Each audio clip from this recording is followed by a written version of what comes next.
Never miss another strange story. Subscribe and hit the bell. Sit back and get comfortable. I have a few stories to share with you.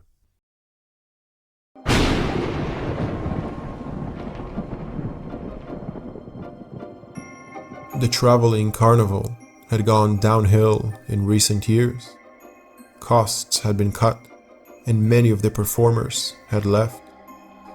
There were exhibits, but they weren't drawing crowds like they used to. The pickled punks, deformed fetuses preserved in jars of green liquid, had lost their allure. At the last stop, the carnival barker had dropped one, and when the fetus hit the dirt, it bounced. Word got around, nothing but rubber fakes. The Fiji mermaid, horrific sea spawn of the far orient, was also fake. Just the top half of a spider monkey sewn to the bottom half of a sea bass, stuffed full of cotton. Visitors glanced at it momentarily, but truthfully, it just made them feel bad for the monkey. Finally, at the back were the Siamese Twins. The visitors had already paid to enter the tent, but the carnival barker, spewing his sales pitch at high volume, demanded an extra nickel to draw the curtains. Visitors tossed some in the bucket, fully anticipating disappointment. The curtains reeled back to reveal the Siamese Twins. 2 heads, 2 torsos, but only one of the twins was moving. The other was clearly some kind of rubber prosthetic, lolling around limply while the real performer danced. The carnival barker clapped in rhythm as he kicked his feet. One visitor, unimpressed, asked if he could have his nickel back. "No," said the barker. As soon as the visitors left the tent, Chang collapsed, cradling his brother Eng. "What was in the champagne you fed him?" Chang hissed. When they'd announced their plans to leave the carnival at the end of the season, the barker had presented them with 2 glasses of bubbling liquor. Chang had declined. Eng had not. Now, my friend," answered the carnival barker, striking a match. "Weren't nothing but bubbly. Meant to send you off proper to greener pastures." But Chang knew the truth. "You didn't want us to leave the carnival. Admit it. You knew you'd be nothing without us." The barker waved the match at the end of his cigarette, entirely unoffended. "Friend, are you accusing me of poisoning your dear brother?" "He's barely breathing," Chang whispered, slapping his brother's face. "You have to take us to the doctor." "Ain't no doctor worth his salt that'd treat a Chinaman," answered the barker, between drag on his cigarette. "Tell you what, you earned enough coin to pay for a veterinarian. I'll fetch him after he's done with the elephants." We've only made 65 cents today," Chang pleaded. "Please, if he dies, I'll die too." "Shame," the barker responded, exiting the tent flap. "I guess your bones will make a good display." Chang sobbed, listening to his brother's final gasps, knowing full well that as long as they were conjoined, their fates were intertwined. The barker, as if reading Chang's mind, popped his head back inside. "Or," he said, "I do have a hacksaw. What do you think folks pay to watch that?"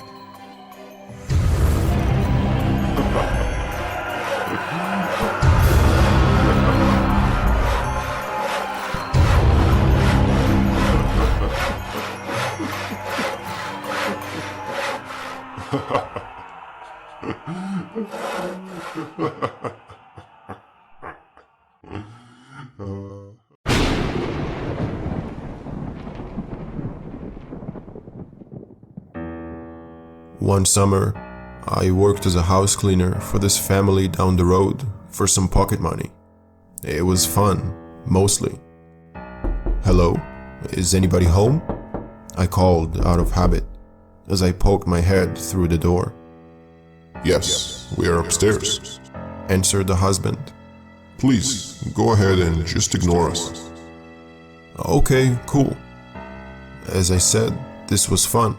Simple job. So I went ahead.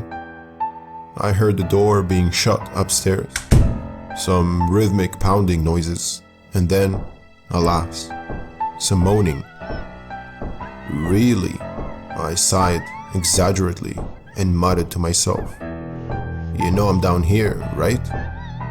Putting on my headphones, I shook my head in disgust one more time before continuing with my work, pretending that I knew nothing. It was a while before I heard some loud footsteps running down the hollow timber stairs. The sound of the front door flung open, then slammed shut, and finally, the sound of the lock clicked. Probably the husband going somewhere, I shrugged. Half an hour later, their bedroom door was still closed, and no sound was emanating from it. Well, this is convenient, isn't it? How am I supposed to hoover the house now, miss? I will sleep whenever I want, I thought bitterly. I don't have all day to stand here waiting for you to wake up. Faced with no other choice, I had to knock on the door. "Excuse me, are you sleeping in there? Can I hoover the house?" No answer, but the door slowly drifted open. It wasn't locked. I screamed out of the horror when the scene in the bedroom raped my vision. Red. The whole bed was red with blood.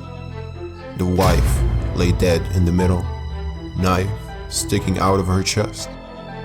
Her ear turned to the door, and her unblinking eyes stared directly into mine. I reacted like the idiot I was, ran up to her corpse and shook her, like that would make any difference. "Hey, wake up! Can you hear me? Wake up!" The congealed blood on her chest stuck on my cleaning gloves, but I didn't give up. I continued to shake and call until the sound of sirens swamped into my ears. I heard hurried footsteps and muffled voices, then one louder than the rest. It was the husband's voice. "Please, hurry up. I locked the murderer inside."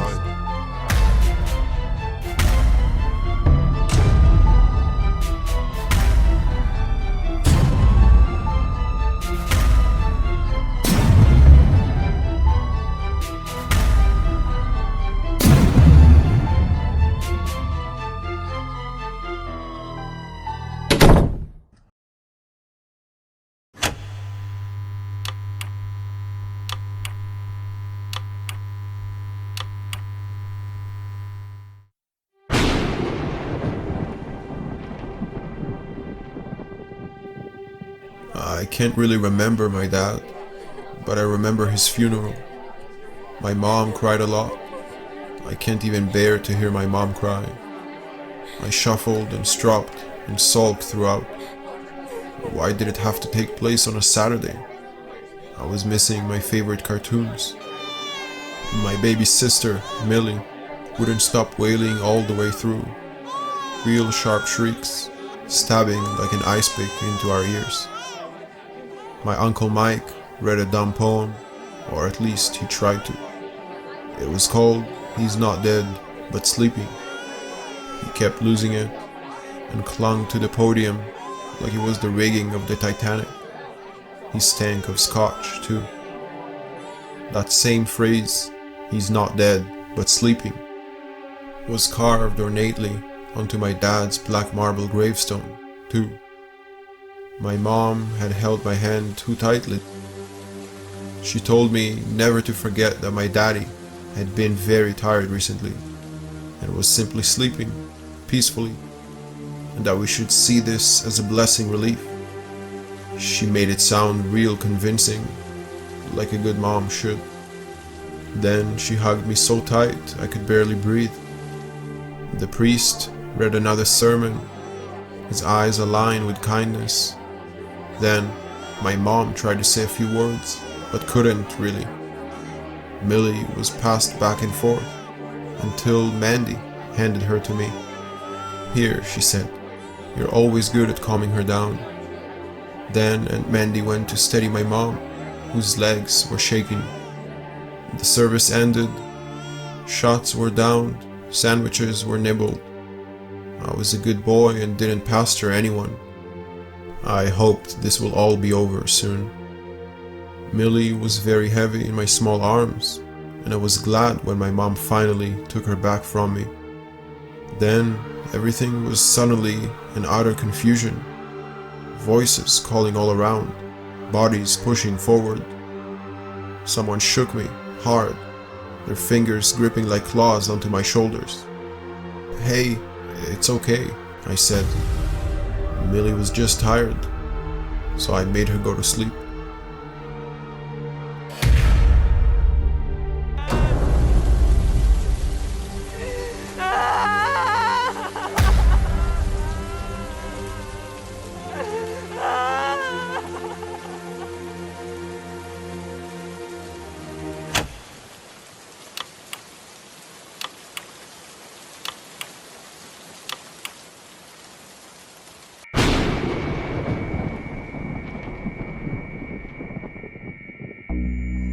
I was tasked to go back and stop our mistake.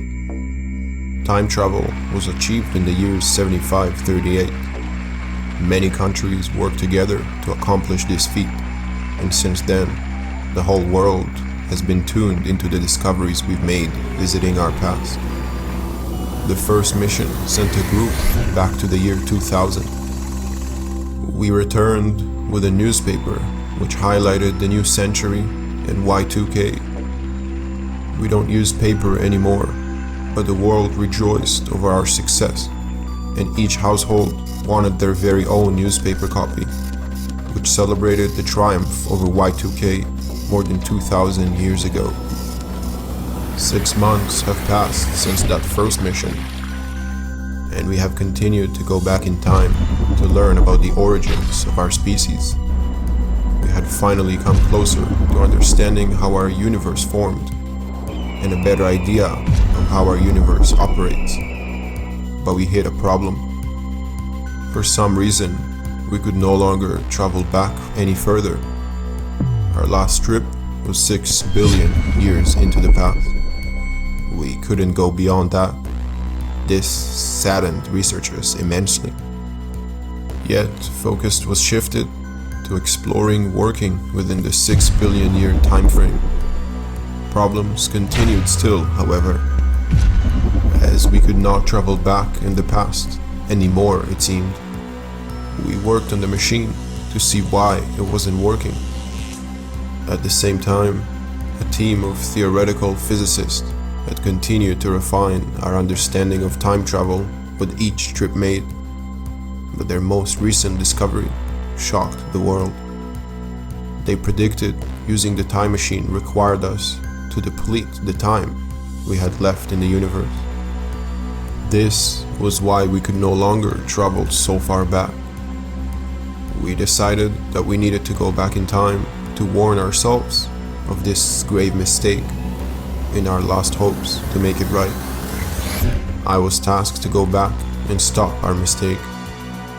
This was 8 months ago, when our mission to go back to our first use of the time machine failed.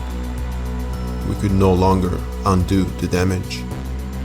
Tomorrow marks the predicted final day of our universe. No one knows what to expect. But if our rules of time travel are correct, we used up around 100 billion years this universe had left in less than a year. Curiosity really is a bit